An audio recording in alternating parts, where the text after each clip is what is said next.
Student, आज मैं आप लोगों को बताने वाला हूँ क्लास 10th एनसीईआरटी का हिंदी मीडियम और जो कि यूक्लिड विभाजन प्रमेय का।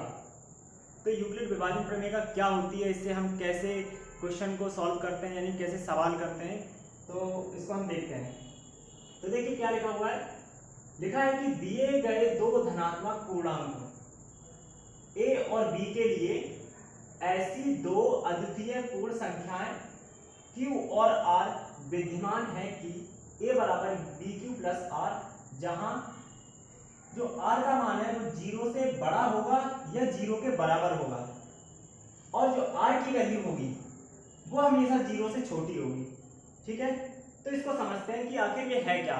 ये तो टेक्निकल लैंग्वेज लिखी है, लेकिन ये समझ में नहीं आएगी। इसको हम समझते हैं अपनी देसी भाषा में। बोला गया है कि दिए गए दो धनात्मक पूर्णांकों, तो सबसे पहले हमको ये वाला शब्द देखना पड़ेगा। कौन सा वाला? पूर्णांक। कि ये पूर्णांक क्या होते हैं? पूर्णांक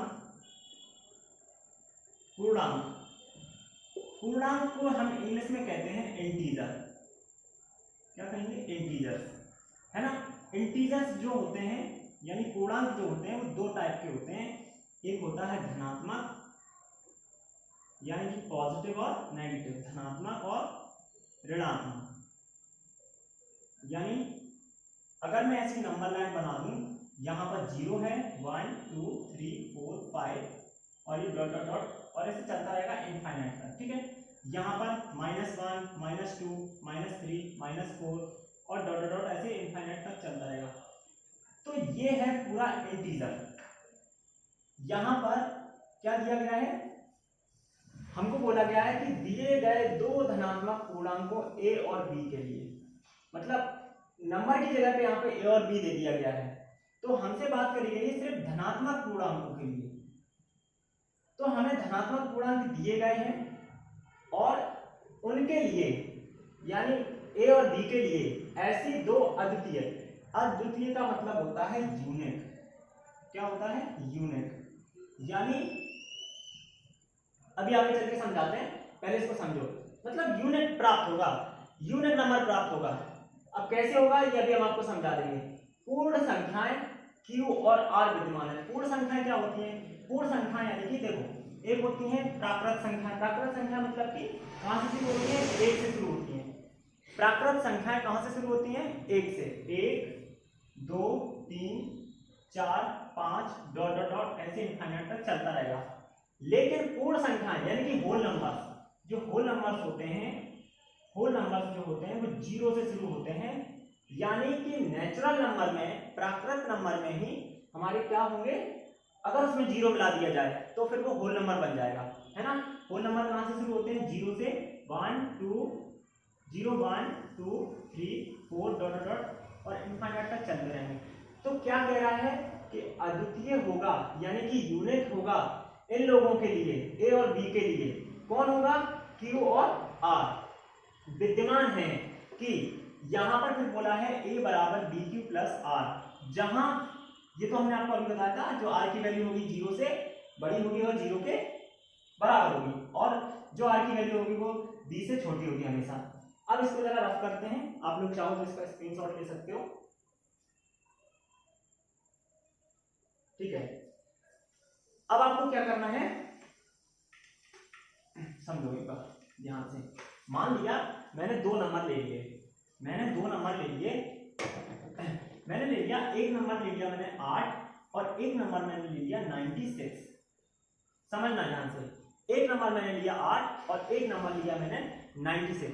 यूक्लिड विभाजन प्रमेय का हमसे ये कह रही है कि आप क्या करो कि बड़ी वाली संख्या को तो मान लो, बड़ी वाली संख्या को तो मानो क्या? A।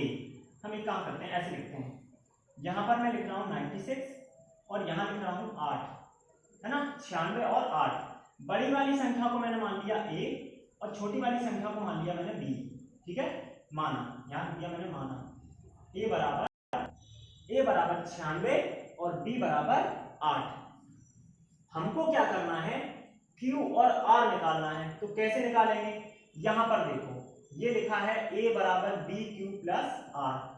इसको हम कैसे सिद्ध करेंगे अभी समझ में आ जाएगा। हम क्या करते हैं, 96 में यानी 96 में मैं 8 का भाग देता हूँ। किसका भाग दूंगा? 8 का भाग देता हूँ। बड़ी संख्या में छोटी संख्या से भाग देना है। अब आपको पता ही है कि ये b है, ये क्या है? a है और ये b है, और हमको कोसेंट यानी q, कोसेंट यानी q और r यानी कि रिमाइंडर। तो कोसेंट हम यहाँ लिखते जाएंगे, रिमाइंडर हमको सबसे लास्ट में मिलेगा। तो करते हैं 8 एकम 8, कितना बचा? 1। ये दिया मैंने 6 को यहाँ रख दिया, 8 दूना 16, पूरा हो गया 0 0, मतलब कि यहाँ पे 0 0 लिख दे रहा हूं मैं। ये हमको फाइनली 0 मिला। तो ये तो हो गया हमारा क्या? रिमाइंडर r हो गया, और ये हो गया हमारा q यानी कोसेंट। तो यही कह रहा है। अब देखो यूनिक क्यों कहा गया इसमें? अद्वितीय इसीलिए कहा गया यूनिक क्योंकि दुनिया का कोई भी व्यक्ति अगर 96 में 8 से भाग देगा, यानी 96 में 8 से भाग देगा, तो उसका जो कोसेंट है वो यही आएगा और रिमाइंडर भी यही आएगा। दुनिया का कोई भी व्यक्ति सबका एक जैसा आएगा। ऐसा नहीं है कि आपने 96 में 8 से भाग दिया, आपका यहाँ पर 15 आ गया, यहाँ पर 5 आ गया, ऐसा नहीं हो सकता।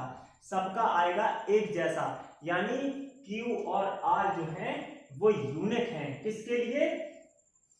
A और B के लिए।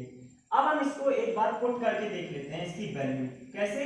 मैं यहाँ पे इसको रफ कर देता हूँ, एक बार रफ कर देता हूँ, भाग देके देखा था, इसको रफ कर दिया। बस याद रखना कि हमारा जो रिमाइंडर है वो कितना आया था।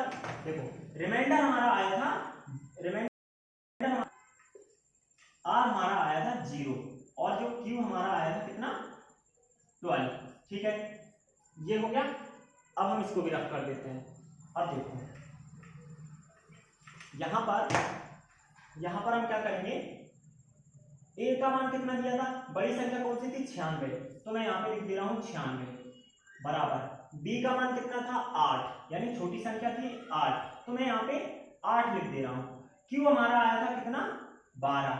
जब दो ऐसे क्या बोले गए वेरिएबल दिए गए हो, तो फिर उनके बीच में कोई चिन्ह नहीं होता, तो कौन सा चिन्ह माना जाएगा? गुणा का माना जाएगा। तो हमने यहाँ गुणा लगा दिया, यहाँ पे प्लस का साइन, r हमारा 0 आया था, 12 8 होता है 96।